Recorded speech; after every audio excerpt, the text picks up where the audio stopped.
Gempar, ratusan tentara Israel tewas jadi korban karena pangkalannya terbakar diserang.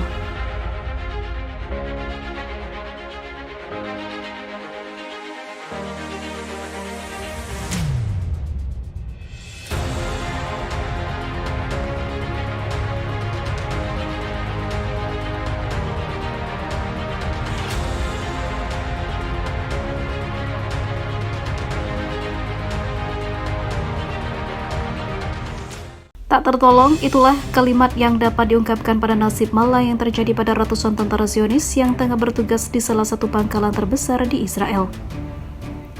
Sebuah kebakaran besar terjadi yang diakibatkan ledakan misterius di pangkalan militer mereka. Kejadian tak terduga ini menelan banyak korban jiwa. Ada yang tewas dan terkena luka bakar serius. Kejadian yang menggemparkan seantero Israel ini menjadi konsen yang sangat serius bagi para petinggi militer di sana. Bagaimana bisa mereka lalai hingga banyak korban berjatuhan akibat dari musibah yang merugikan negara hingga ratusan juta dolar Amerika itu? Tak hanya kehilangan beberapa pasukan terbaiknya, kerugian secara material juga menjadi penyebabnya.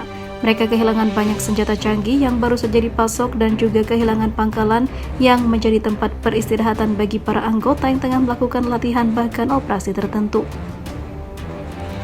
Di sisi lain, tak hanya di pangkalan militer itu saja yang terjadi musibah, namun salah satu pangkalan di Yerusalem juga menjadi sasaran oleh salah satu pejuang Palestina yang mengakibatkan kendaraan tempur terbakar.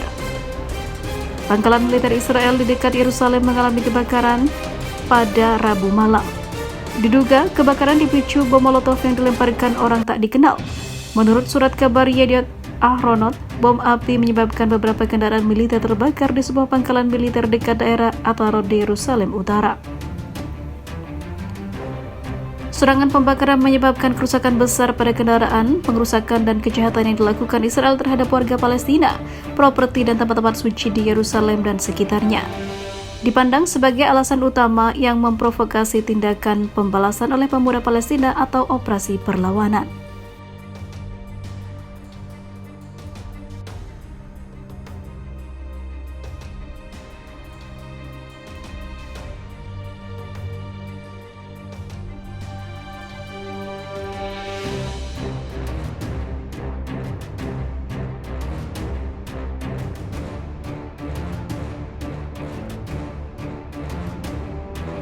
Usai bertempur, banyak tentara Israel hilang di jalur Gaza. Seorang tentara Israel dilaporkan menghilang di jalur Gaza. Hal itu terjadi usai terjadinya pertempuran mematikan yang terjadi di jalur Gaza pada akhir pekan lalu. Melansir Boston Herald, pejabat pertahanan Israel mengatakan tentaranya hilang usai pertempuran mematikan di Gaza terjadi pada pekan lalu. Namun tidak jelas apakah tentara tersebut masih hidup atau sudah tewas. Konflik yang terjadi antara Israel dan Hamas sejauh ini sudah menyebabkan sekitar 25 tentara Israel tewas. Ratusan warga Palestina, sebagian besar korban warga Palestina adalah anak-anak. Memanasnya situasi membuat sejumlah desakan gencatan berdatangan dari sejumlah negara dan organisasi internasional. Mengingat agresi yang militer lancarkan Israel merupakan pelanggaran hukum humaniter internasional, menyusul banyak warga sipil yang telah menjadi korban akibat pertempuran yang dilakukan Israel dan Hamas. Sebelumnya, Sekretaris Jenderal Perserikatan Bangsa-Bangsa Ban Ki-moon dan Menteri Luar Negeri Amerika Serikat John Kerry melakukan pertemuan di Kairo, Mesir. Pertemuan bertujuan untuk mendesak agar konflik yang terjadi di Gaza segera dihentikan. Mengingat agresi yang militer lancarkan Israel merupakan pelanggaran hukum humaniter internasional. Komentar paling pedas Khomeini adalah Iran tidak pernah mengenal Israel. Selain itu, Khomeini dan beberapa pemimpin Iran berjanji akan menghilangkan Israel dari peta dunia. Komentar paling pedas Khomeini adalah Iran tidak pernah mengenal Israel. Negara ini secara terang-terangan mendukung Hamas. Hamas sendiri sudah dimasukkan ke dalam daftar hitam terorisme oleh Israel. Selain itu, Khomeini dan beberapa pemimpin Iran berjanji akan menghilangkan Israel dari peta dunia. Bahkan beberapa pekan lalu, Khomeini menyatakan peristiwa pembantaian warga Yahudi oleh Nazi 1 abad lalu hanyalah sebuah ilusi yang tidak nyata.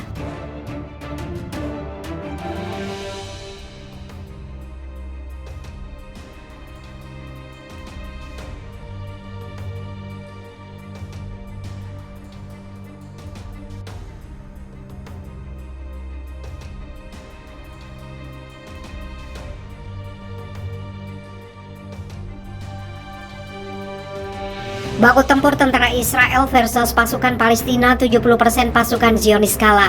Reot itulah kata yang pantas untuk menggambarkan kekuatan tentara Israel jika harus berperang tanpa senjata melawan para pasukan Palestina.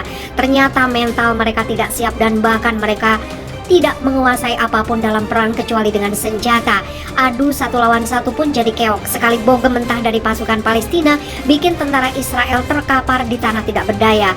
Ternyata kemampuan mereka tidak sepadan dengan para pejuang Palestina.